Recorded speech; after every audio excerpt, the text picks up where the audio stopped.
অৰ্থ নাই, সৰু অৰ্থ আছে।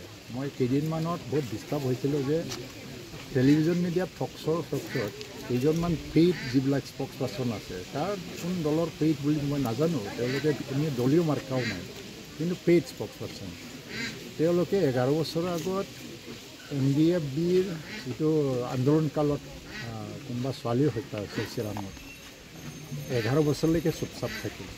সেইটো ইছ্যু নহয়, আইনগত কোনো প্ৰক্ৰিয়াও নহয়, আৰু ঘৰৰ মানুহবিলাকক মানে যেনেকৈ হ'লেও সহায় কৰিবলৈ চেষ্টা কৰা হৈছে। এটা শান্তি চুক্তিৰ উপনীত হ'ল উগ্ৰপন্থী গোটবিলাক। ইয়াৰ অৰ্থ কি, গভমেণ্টে চব দায়িত্বক মাফ কৰিছে আৰু কোৰ্টত চলি আছে। সেই কোৰ্টে আমি তেওঁলোকক সহায় কৰিম। হত্যাকাণ্ড যদি উত্থাপন হয়, আকৌ যদি হাইকোৰ্টত লৈ গৈ কাৰোবাক দোষ মানে কি শাস্তি দিয়াৰ এটা প্ৰৱণতা দেখায়, এইটো প্ৰতিশোধমূলক ৰাজনীতি। কাৰণ তেওঁলোকৰ বিৰুদ্ধেও আমি উলিয়াওঁ, যদি উলিয়াই দিওঁ মানে এইবিলাক মানুহ কাৰ গৈ পেলাই কথাটো কৈছে আমি পাই যাম, তেতিয়াতো কাউণ্টাৰ একশ্যন আকৌ হৈ যাব।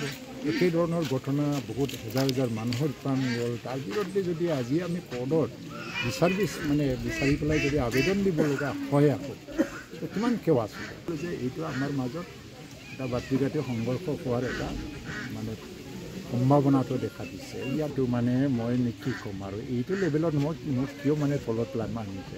পৃথিৱীৰাজ নাৰায়ণৰ বক্তব্যৰ বিৰুদ্ধে মই একোৱেই কোৱা নাই। BPF এটা সময় আছিলে UPPL, এটা সময় আছিলে কি পৃথিৱীৰাজ নাৰায়ণে যদি কয় যে মই এতিয়া মানে অশান্তিকাৰী মানুহে UPPLত মানুহ বহি আছে,